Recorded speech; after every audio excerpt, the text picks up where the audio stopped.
दोस्तों स्टडी 91 के online platform में आप सभी का बहुत बहुत स्वागत है। दोस्तों मैं आप सभी के समक्ष हाजिर हूं करंट अफेयर की क्लास को लेकर। और करंट अफेयर में सबसे बड़ी दुविधा यह है कि पढ़ाने वाले हजारों लोग हैं, लेकिन करंट अफेयर के सवाल याद कैसे होंगे।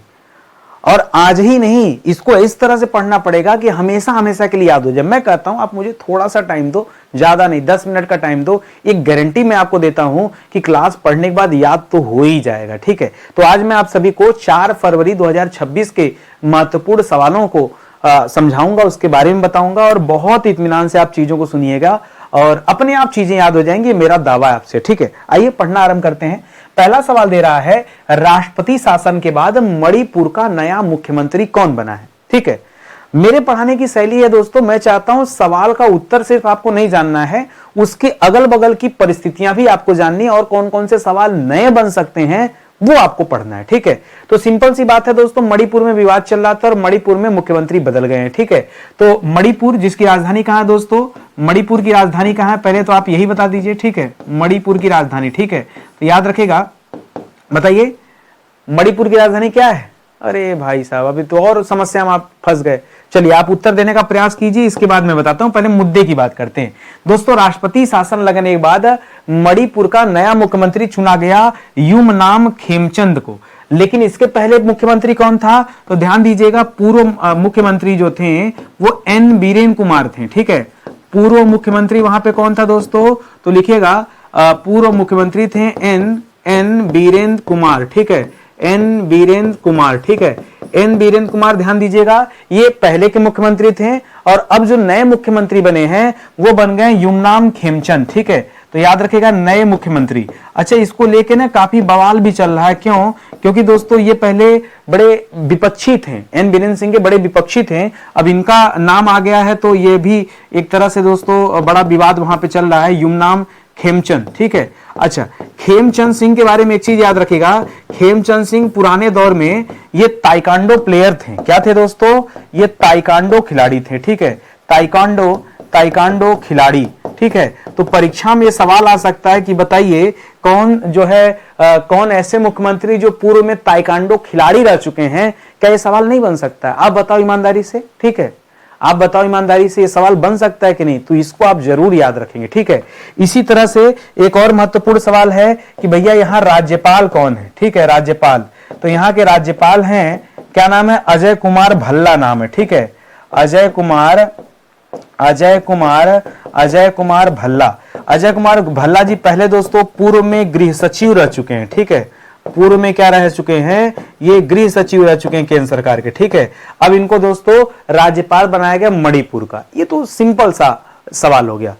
पॉलिटी के हिसाब से अगर आप देखेंगे तो यहां देखिए राष्ट्रपति शासन की बात आ रही है और राष्ट्रपति शासन किस अनुच्छेद के तहत लगाया जाता है राज्यों में, तो याद रखेगा यहां संबंधित है अनुच्छेद 356 का। ठीक है, 352 जो दोस्तों उसके तहत क्या लगता है, जब युद्ध वगैरह की स्थिति बनती है तब दोस्तों राष्ट्रीय आपात की घोषणा राष्ट्रपति करते हैं और 356 के तहत जो है जब संवैधानिक तंत्र विफल हो जाते हैं उस केस में जो है राज्यों में राष्ट्रपति शासन लगाया जाता है। तो ये वही राष्ट्रपति शासन है जो 356 के तहत दोस्तों लगाया गया।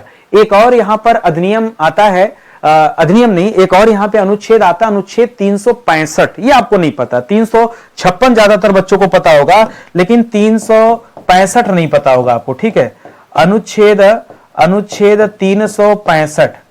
बताइए, अच्छे जानकार जो बहुत दिनों से पढ़ रहे हैं ना पॉलिटी, उनको भी इस बारे में जानकारी नहीं होगा। तो 365 इस बारे में बताता है कि कोई भी राज्य अगर केंद्र सरकार के आदेश का पालन नहीं करता है उस बारे में। ठीक है, तो लिखेगा राज्य द्वारा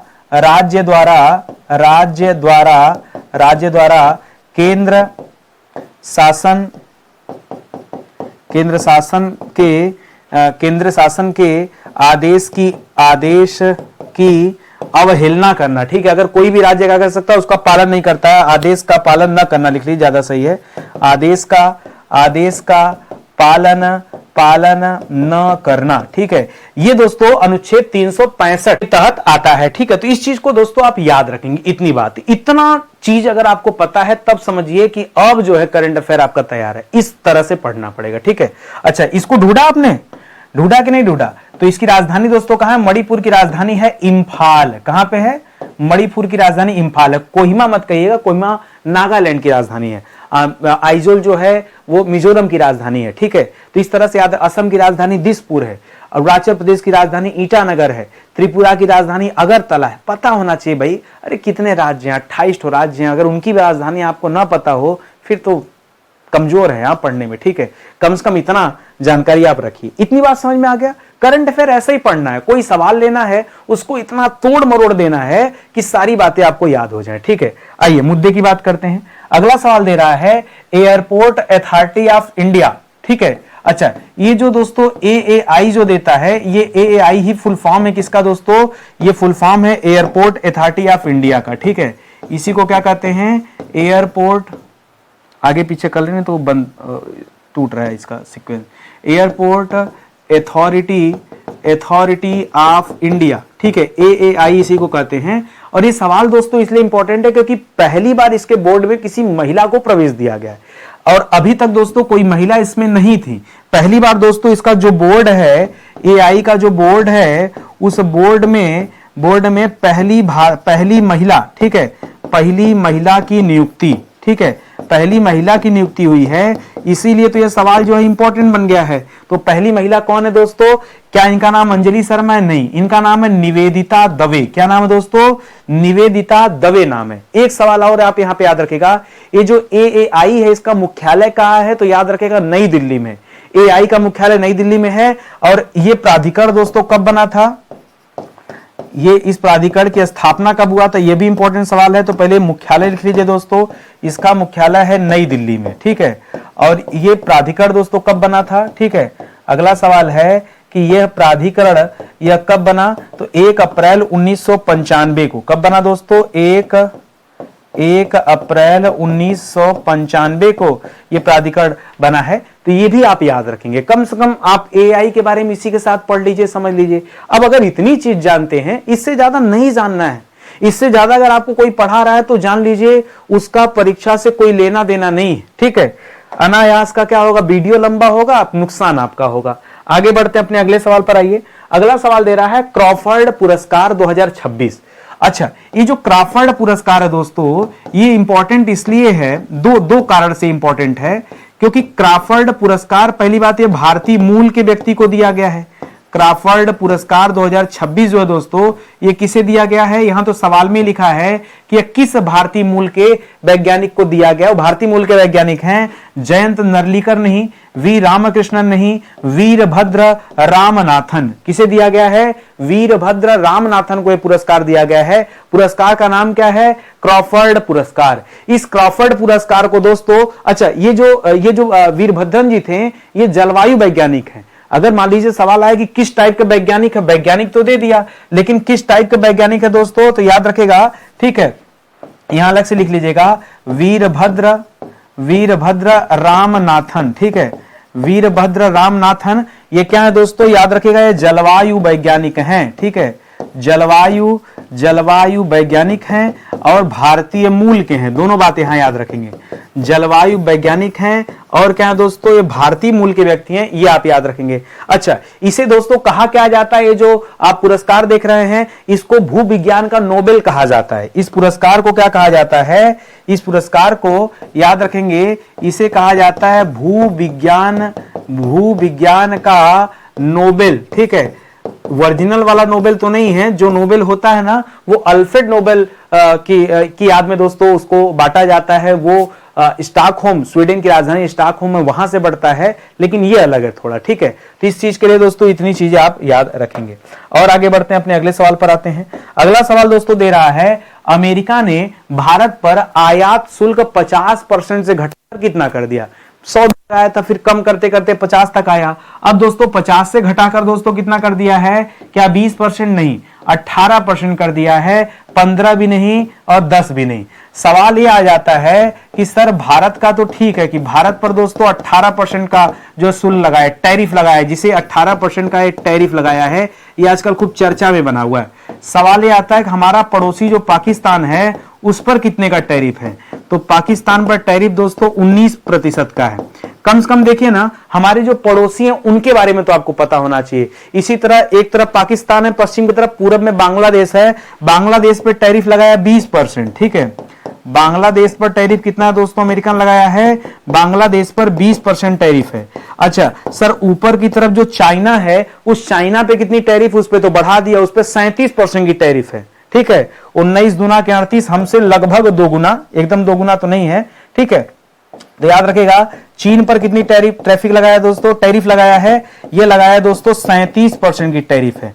तो मैं कहता हूं केवल ये मत पढ़िए कि भारत पर कितना लगा, ये भी पढ़िए कि हमारे पड़ोसी देश का हालचाल क्या है, ठीक है। तो टैरिफ के मामले में है, आयात शुल्क होता क्या है? इसे इंपोर्ट देखिए, जो आयात शब्द है, आयात का मतलब होता है इंपोर्ट। क्या होता है दोस्तों?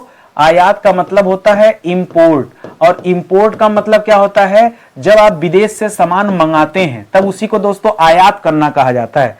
जब विदेशों में सामान भेजते हैं उसको निर्यात करना कहते हैं, ठीक है। तो इस चीज को आप याद रखिएगा।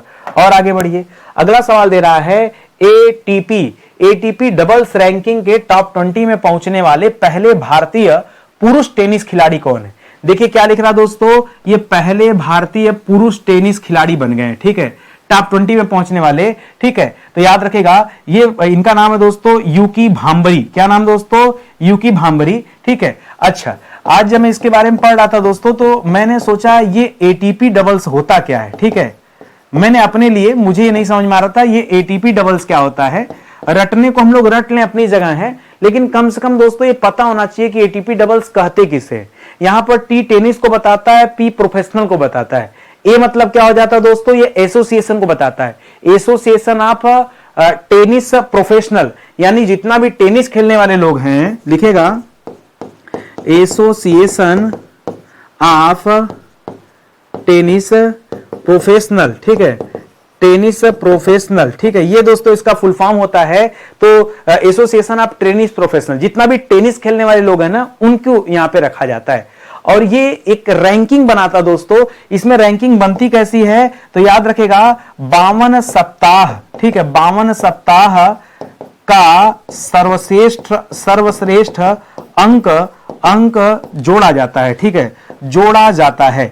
और कितने को लेकर के? तो 52 सप्ताह में कुल 19 मैच जो आपने खेले हैं, जिस प्लेयर ने, तो जैसे मान लीजिए किसी ने 20 मैच खेला, किसी ने 15 ही खेला, किसी ने 30 खेला, तो 30 में से जो सबसे बढ़िया 19 मैच होगा वो जोड़ दिया जाएगा। सबसे बढ़िया एक व्यक्ति का, ऐसे मान लीजिए मैं मैच खेला 25 और आपने मैच खेल दिया 28, आप 28 खेल दिए, मैं 25 खेल दिया।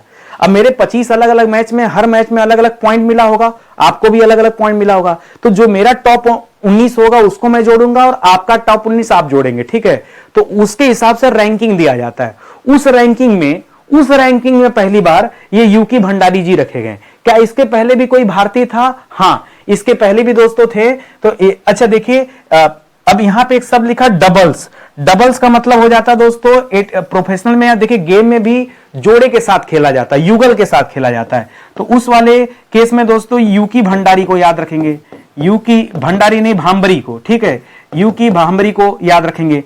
लेकिन दोस्तों इसी तरह से इसके पहले रोहन बपन्ना जो थे, रोहन बपन्ना, ठीक है, रोहन बपन्ना भी एटीपी 20 में, एटीपी मतलब एटीपी में शामिल हो चुके हैं, ठीक है, एटीपी में शामिल हो चुके हैं, ठीक है, हो चुके हैं। लेकिन इनकी बात क्यों नहीं की जा रही है? क्योंकि बोपन्ना दोस्तों अब क्या दे दिए हैं, अब अपना इस्तीफा दे चुके हैं, मतलब संन्यास ले चुके हैं। इस्तीफा देना नहीं सही है, अब ये दोस्तों क्या ले चुके हैं, ये संन्यास ले चुके हैं। इस वजह से थोड़ा सा अलग टाइप का क्वेश्चन बन जाता है। तो आप जानते रहिए, मैं कह रहा हूं इतने दिन से आप पढ़ रहे हैं लेकिन आपको भी नहीं पता था भैया एटीपी क्या होता है। तो आप पहले पढ़िए, समझिए, तब आपको अच्छा लगेगा। और जिस तरह से आप एक करंट अफेयर की क्लास देख रहे हैं, मैंने ऐसे ही पूरा जीएस आपको पढ़ाया हूं। अभी जीएस में हमारा 9वां विषय चल रहा है। मैं केवल इतना कहना चाहूंगा, ये सब मैंने पढ़ा दिया। ये पूरा एंशिएंट हिस्ट्री, पूरा मिडावल हिस्ट्री, पूरा मॉडर्न हिस्ट्री, पूरा संविधान आपको पढ़ा दिया। फ्री में बात कर रहा हूं, ठीक है। पूरा जो है विश्व का भूगोल पढ़ा दिया, पूरा भारत का भूगोल पढ़ा दिया, पूरा भौतिक विज्ञान पढ़ा दिया, पूरा रसायन विज्ञान पढ़ा दिया। अब 9वें नंबर पे दोस्तों हम लोग जीव विज्ञान की क्लास को अटेंड कर रहे हैं। अगर आप YouTube पे चेक करेंगे तो ये जीव विज्ञान की क्लास मिलेगी, और ये 555 नहीं, अब दोस्तों हम लोग कवर कर चुके हैं 560 क्लास, और यहां 16,500 नहीं, अब हम लोग पढ़ चुके हैं 16,700 सवाल। ठीक है, 16,700 सवाल। तो धीरे धीरे दोस्तों हमारा ये आंकड़ा बढ़ते चला जा रहा है। 700 क्या 800 हो गया ना, ठीक है, 16,800 सवाल। ठीक है, तो इतना सवाल दोस्तों हम लोग ऑलरेडी कवर कर चुके हैं। किसी भी सरकारी परीक्षा की आप तैयारी कर रहे हो, ये प्लेलिस्ट आप अलग अलग बनी हुई है यूट्यूब पर, आप जाके चेक कर सकते हैं। बहुत शानदार ये क्लासेस आपके लिए हेल्प करेंगे आपके एग्जाम में। ठीक है, और आगे बढ़िए। कर एशियाई राइफल और पिस्टल शूटिंग चैंपियनशिप, ये दोस्तों कहां शुरू हो रहा है, मतलब कुल मिला जुला के इसका आयोजन कहां हो रहा है, यही आपको बताना है।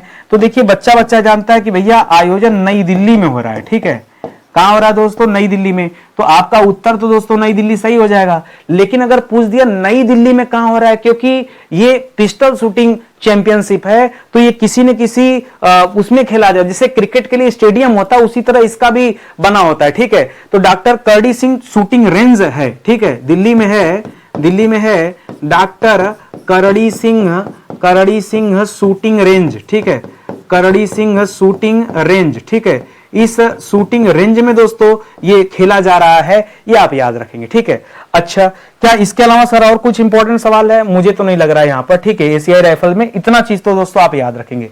अगला है पंचायत एडवांसमेंट।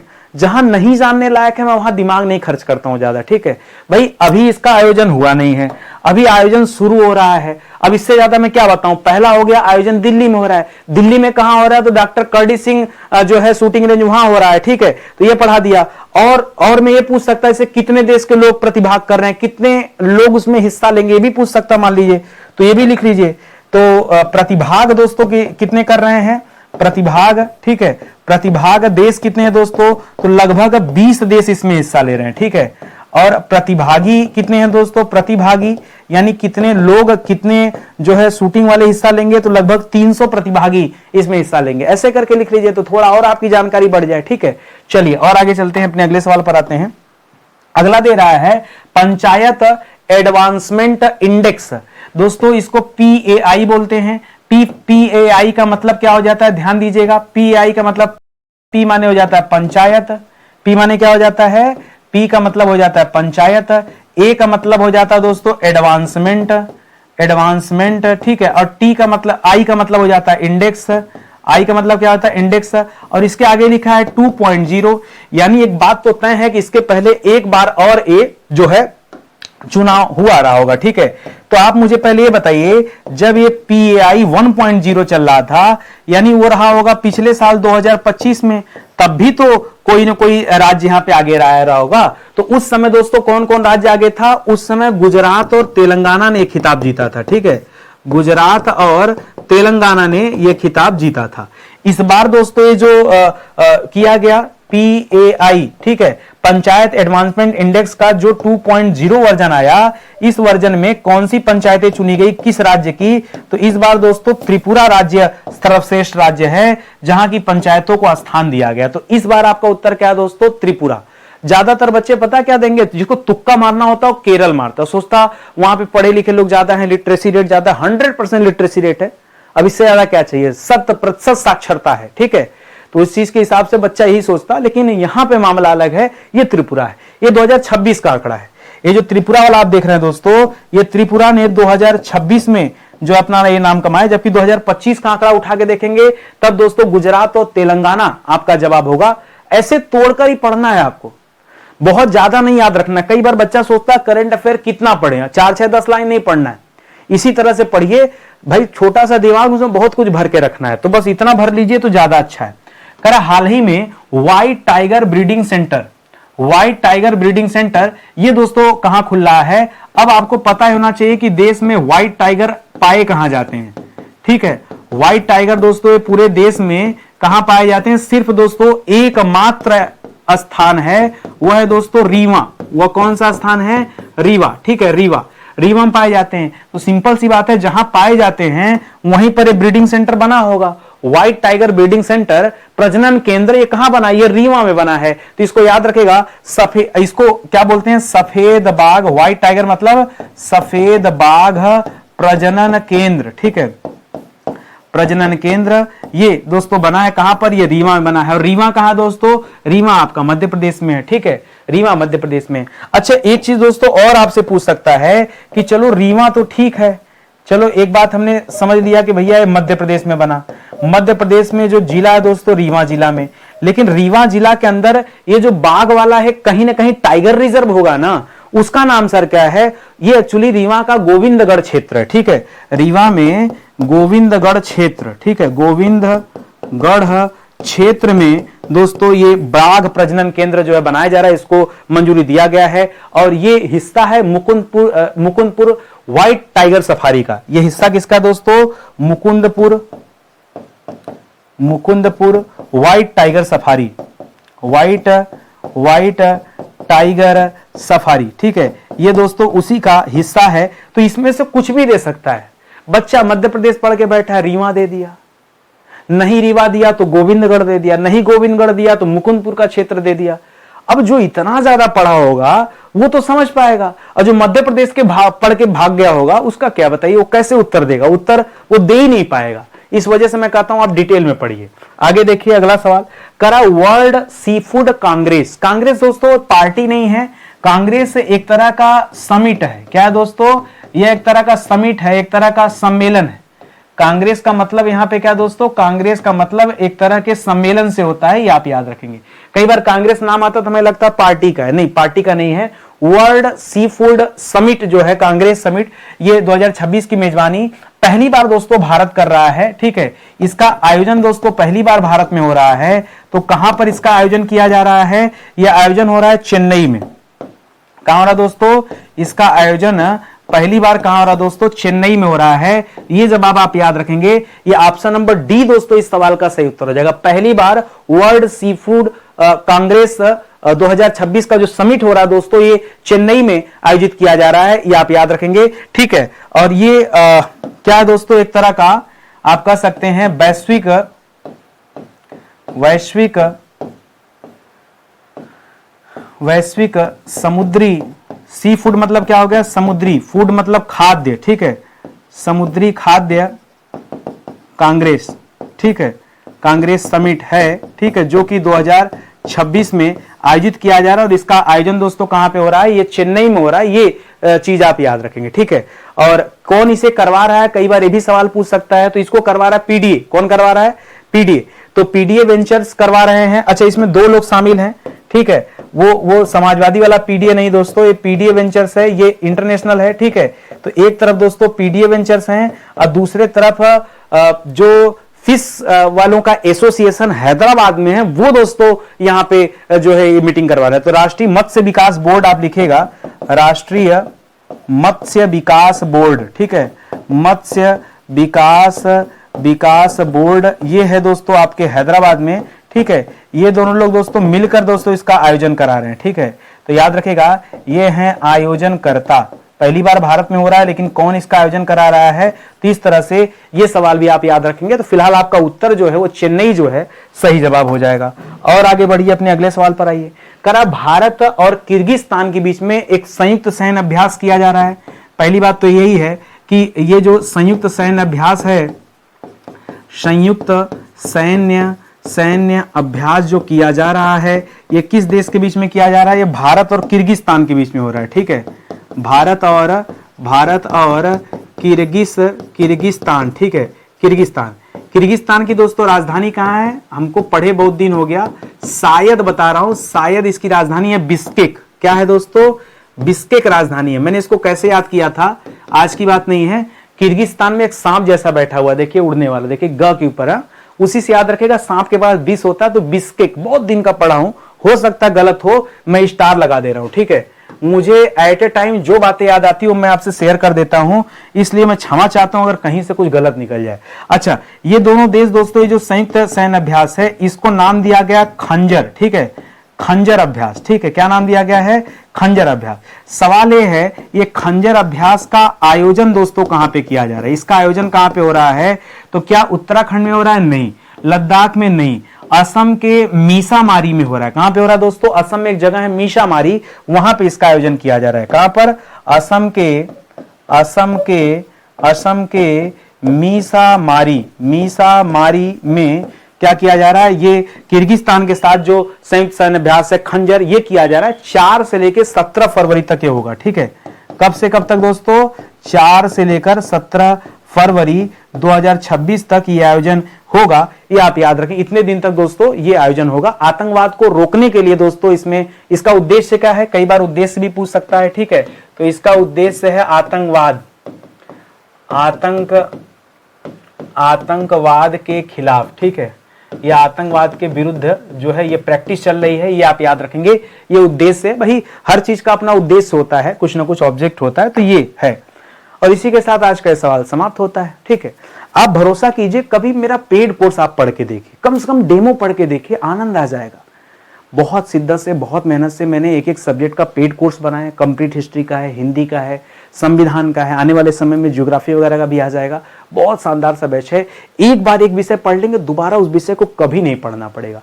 ये एप्लीकेशन स्टडी 91 ऑफिशियल डाउनलोड कर लीजिए, सारी क्लासेस इसी पे चलती हैं। कहीं कोई डाउट है, कुछ पूछना है, समझना है, ये हमारा हेल्पलाइन नंबर है, कॉल कर सकते हैं, व्हाट्सएप पे मैसेज दे सकते हैं। ठीक है, अगर चैनल को सब्सक्राइब नहीं किया है तो सब्सक्राइब कर लीजिए, क्योंकि तभी आपके पास नोटिफिकेशन जाएगा और आप जान पाएंगे, नहीं तो आपको पता ही नहीं चलेगा। ठीक है, तो एक बार सब्सक्राइब कर लीजिए, लाइक कमेंट जरूर कीजिएगा। आप लाइक कमेंट करते हो तो पढ़ने में अच्छा लगता है दोस्तों, बस यही कहना चाहूंगा। मेरे लिए कम से कम इतना कीजिए।